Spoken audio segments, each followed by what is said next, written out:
You are a literary man. You studied modern languages at Cambridge, and you enjoy reading. And yet there was one brilliant author that you had never read, and that was Jane Austen. So I asked you to read Emma. Now, had you avoided this, or just hadn't got round to it? I'd sort of read odd bits of lines from Pride and Prejudice and seen bits of the films, and I just thought, you know, it's girly literature, isn't it, really? Yeah. I think you have to be a girl to really like Jane Austen.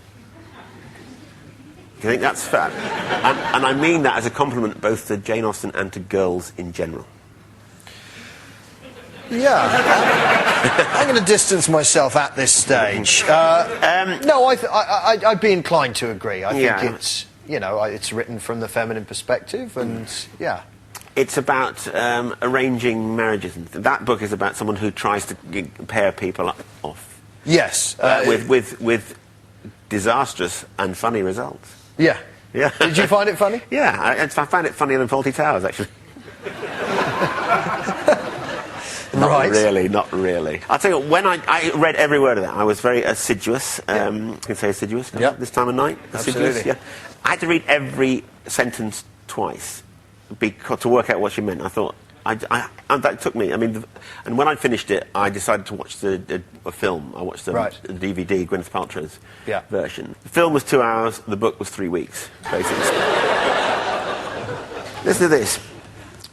With an alacrity beyond the common impulse of a spirit which yet was never indifferent to the credit of doing everything well and attentively, with the real goodwill of a mind delighted with its own ideas, did she then do all the honours of the meal and help and recommend the minced chicken and scalloped oysters with an urgency which she knew would be acceptable to the early hours and civil scruples of their guests. What? So I'm thinking, OK, I'll go back to the beginning now. One word at a time. It's just like, because the sentences are so long and there are so many parentheses. Can I say parentheses? Yep. I can. I can't actually say it. But that you do have to unpick it. You know? You have to go through and thinking, I don't understand what the hell she's talking about. Has she left the verb out or something? It's interesting to write a central character that is so obviously flawed, and it's very strange to have such a flawed character who makes mistakes and realises she makes mistakes. I saw her as being somebody quite frustrated. She didn't have a great intellectual match in this other than Mr. Knightley. Her father is constantly just sort of... You have read it, haven't you? Dull. I genuinely have. Did you like it? Yes, I did. Yeah, very much. The thing about it that I found a bit difficult is all of this sort of panic about getting married. And then you suddenly realise, of course, they died very quickly, these sort of people. You know, a couple of sneezes and a fart, and they were dead. You have to say that the funny is that because Jane Austen women, they are susceptible to colds, aren't they? You have to, if someone opens a window, they all faint, you know. They do. They all go I have over. to spend 6 days in bed now because of a chill I got. You know, I've got the palpitations. There's mention that one of them, the cellar had recently been mopped, so she couldn't go down there because it would still be damp. And then she'd have to go to bed for 6 months. Yeah, exactly, and maybe not survive it. Yeah, so the pressure to get married and to team up was immense. There's actually no sex in it. That's not a complaint about the book. But it's all about love and people getting big. My theory is, and I don't know a great deal about it, but my theory is that Emma is based on Jane Austen herself. Yes, she was a brilliantly intelligent woman and found it hard to find her intellectual match. That's my analysis, anyway. Well done, Marcus. Thank you. Thank you. What I really want to know is whether Emma and what she does has had an effect on you. Right, yeah. I'd like some tea there. My dear Mr. Brigstocke, how perfectly charming. How delightful to see you, Mr. McGrath, and you're looking well. Will you allow me the impudence of inquiring as to your own status? Yes, certainly. My own status is one of independent wealth, although, unfortunately, many of my savings are at Northern Rock.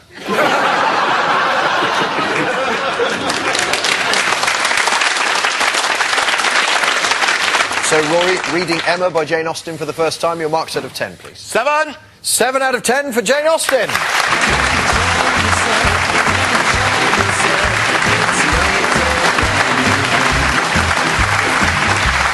Now, Rory, there's a certain thing that some women do.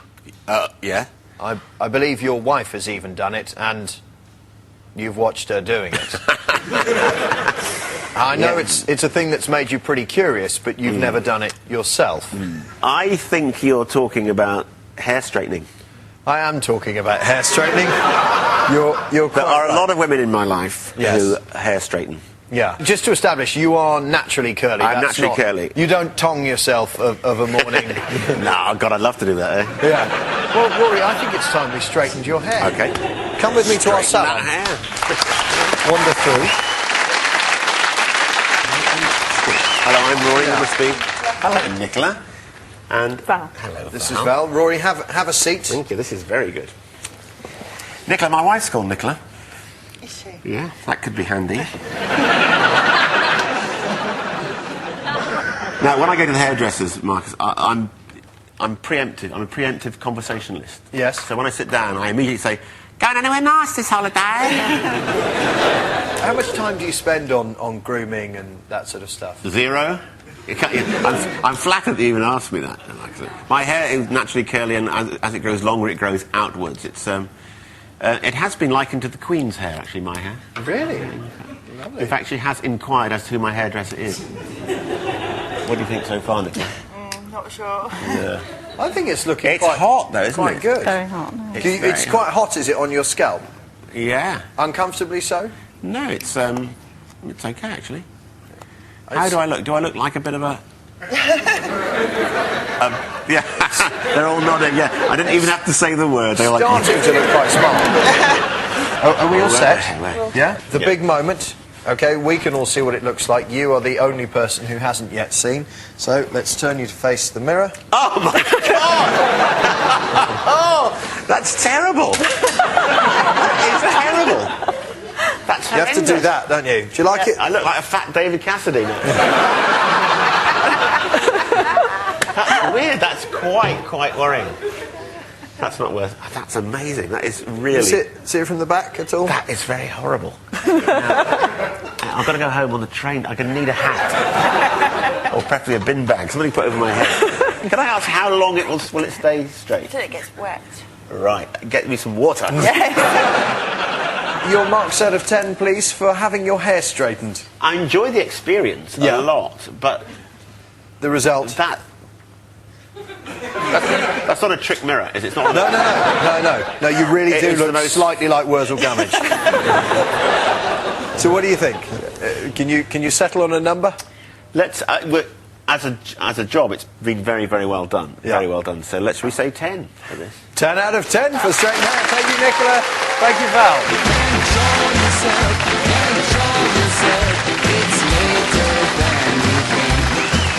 Now,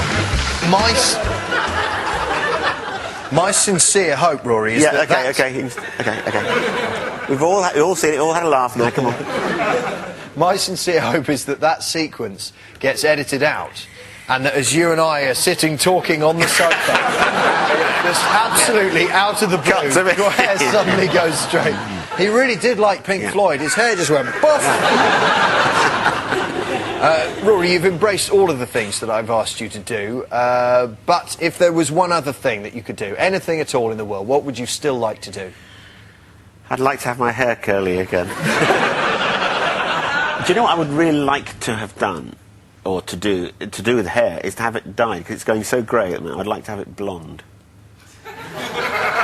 Blonde. Do you know... I'll get Nicola and Val's card off them and... I'm beginning to sense Donald Trump. If that were blonde, That is... you might be able to pull off a No, Trump. I don't mind. Perhaps even an Ivana. Well, thank you for being my guest on I've Never Seen Star Wars. Ladies and gentlemen, Rory McGrath! Thank you very much.